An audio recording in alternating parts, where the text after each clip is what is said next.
मैं दिल की गहराइयों से अपनी आवाम की तरफ से रविंदर रैना साहब को मुबारक देता हूं कि अब वो तीसरी बार हमारे प्रदेश अध्यक्ष जम्मू कश्मीर के बने हैं, यानी कि स्टेट प्रेसिडेंट। मैं मेंढर की आवाम की तरफ से, जम्मू कश्मीर आवाम की तरफ से, जोरी पूंछ की आवाम की तरफ से दिल की गहराइयों से बहुत बहुत शुभकामनाएं देता हूं और बहुत बहुत मुबारक देता हूं कि वो इस लायक थे कि उन्होंने अपने पीरियड में अब तीसरी बार प्रेसिडेंट बने हैं कि उनके कारनामों पे मोदी जी ने और अमित शाह जी ने, भाजपा सरकार ने उनको देखा कि इन्होंने कितनी बारीकी से काम किया है स्टेट के अंदर, और उस जगह पे जाके इन्होंने काम किया जहाँ पे कोई सोच नहीं सकता था।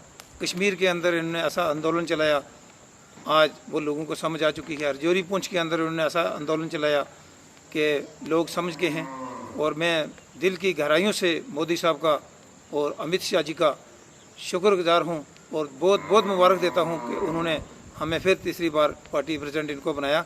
और उनके साथ एक खुशखबरी और देना चाहता हूं कि हमारे देवेंद्र सिंह राणा साहब, जिनको पार्टी ने हिमाचल के प्रभारी बनाए हैं, मैं कहता हूं कि उनको भी दिल की गहराइयों से देवेंद्र सिंह राणा साहब को मुबारक देता हूं और मोदी साहब को और अमित शाह जी को और अपने रविंदर रैना जी को, अशोक कोल साहब को दिल की गहराइयों से मुबारक देते हैं कि जो पार्टी के अंदर जो काम करने वाले लोग हैं उनको हाई सतह पे लेके जा रहे हैं।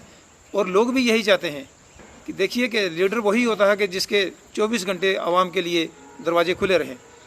तो आवाम के लिए ये लोग काम करते हैं, क्योंकि रात को करें दिन को करें, जब भी इनको मतलब किसी को तंगी तकलीफ़ होती है तो ये अपने लोगों का शाना बशाना होके अपना तहफ़्फ़ुज़ करते हैं। तो पार्टी ने सोच के किया। और मैं इसके साथ साथ एक और मुबारक देना चाहता हूँ कि ये हमारा पहाड़ी स्टेटस का मामला 70 साल से लटका हुआ था, हमारे लोग बहुत परेशान थे। तो वो पार्टी ने अब सोच लिया है, चंद ही महीनों में इलेक्शन पार्टी करवाएगी और उसमें हमें यकीन है पूरा कि पहाड़ी हमारे जो हैं ये पूरा तन मन धन से पूरा ये हमारा तावन करेंगे, सहयोग देंगे। ये जोरी पूंछ की 7 सीटें, ये मैं विश्वास से कहता हूँ कि 7 सीटें हमारे पहाड़ी लोग देंगे। और उसमें हमारे जितने गुज्जर बकरवाल भाई हैं, गरीब हैं, उनको कोई किसी किस्म कोई बेनिफिट नहीं है। जो बेनिफिट लिया है वो जो सियासी लोग हैं उनको अपनी तकलीफ़ होती है, इसलिए वो कोई प्रोपेगेंडा करते हैं। अदरवाइज़ हमारा यहाँ कोई ऐसी कोई बात नहीं है। वहाँ पे गरीब गुज्जर भी है, वहाँ पे गरीब बकरवाल भी है, वहाँ पे हिंदू भी है, वहाँ पे पहाड़ी भी है। सारे हम यहाँ से हम मिलजुल के हम चाहते हैं कि देश को आगे लेके जाएं। जैसे मोदी जी ने, आप देख लीजिए कि 6-7 साल के अंदर आज हमारा देश कहाँ पहुँच गया है। जो 70 साल के अंदर नहीं हो सका वो उन्होंने 6 साल में कर दिखाया है। उनने जो कहा था वो करके दिखाया है। इसलिए हमारा फ़र्ज़ बनता है और मुझे यकीन भी है अपने लोगों पे कि सारे लोग भाजपा का दामन थामेंगे। और इस बार हर घर तिरंगा जो फैलाया है, ये बहुत खुशी की बात है। कश्मीर के अंदर इतने तिरंगे लहराएंगे, बड़ी खुशी की बात है।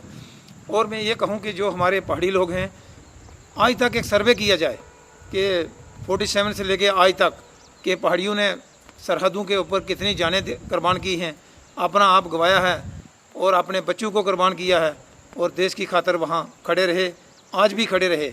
वहाँ जब कबायली आए फ़ौज के साथ कंधे से कंधा मिला के यही लोग चलते रहे।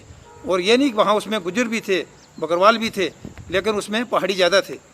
तो हमें इन लोगों पे विश्वास है और मैं ये विश्वास से कहता हूँ, कुछ चंद लोग जाके गलत मैसेज देते हैं कि ये लोग अगर आप पहाड़ी दे भी देंगे तो ये वोट नहीं देंगे।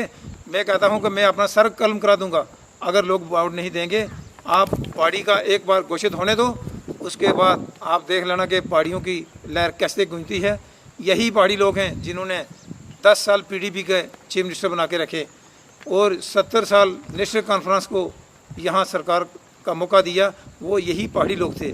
ये मुंह से कड़वे ज़रूर हैं, लेकिन जो कहते हैं सो करके दिखाते हैं, क्योंकि हमारे बाप दादा यहाँ के रहने वाले हैं। हम इस इलाके में रहते हैं, हम एक एक बच्चे को जानते हैं, हर जो सरहदों पे हैं उनको भी जानते हैं कि कौन बंदा कैसा है। और इसलिए ये जो कहते हैं वो करके दिखाते हैं। इसके साथ साथ मैं एक खुशखबरी आपको और दूं कि हमारे गवर्नर साहब, मैं उनका तहे दिल से शुक्रिया अदा करता हूं, ख़ासकर मोदी साहब का और अमित शाह जी का।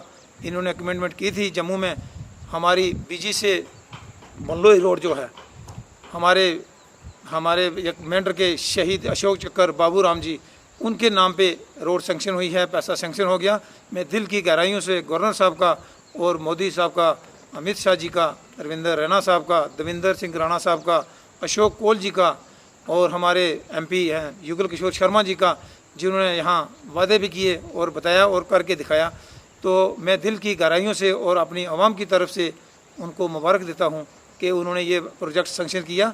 और लोगों को आज अवेयरनेस हो गई है, आज लोगों को पता चल चुका है कि भाजपा जो कहती है सो करती है। क्योंकि इतने सालों में लोगों ने झूठे सपने दिखाए, हिंदू को मुस्लिम से लड़ाया, मुस्लिम को हिंदू से लड़ाया, गुज्जर को पहाड़ी से लड़ाया, पहाड़ी को गुज्जर से लड़ाया। इसी सियासत, बस यही यहाँ के लोगों की यही सियासत थी। और आज उन लोगों को तकलीफ़ इसलिए हो रही है कि उनको पता है कि हमारे घोटाले सामने आएंगे। और ये मुझे विश्वास है जिन्होंने यहाँ घोटाले किए हैं, यहाँ नई नई पार्टियाँ आ रही हैं, वो झूठे सपने दिखा रही हैं कि हम बिजली फ्री देंगे, हम पानी फ्री देंगे। मैं कहता हूँ कि चंद लोग उनके विद इन डेज उनके लोग जेल के अंदर जाने वाले हैं, जिन्होंने 50-50 लाख का करोड़ रुपए का गफला करके रखा है। अब वो अपने लोगों की जांच करें जो अब लोगों को झूठे सपने दिखा रहे हैं। अब लोग समझ चुके हैं कि झूठे सपनों से कुछ नहीं बनेगा, काम करके ही होता है। जैसे मोदी जी ने जो बात कही है वो करके दिखाई है।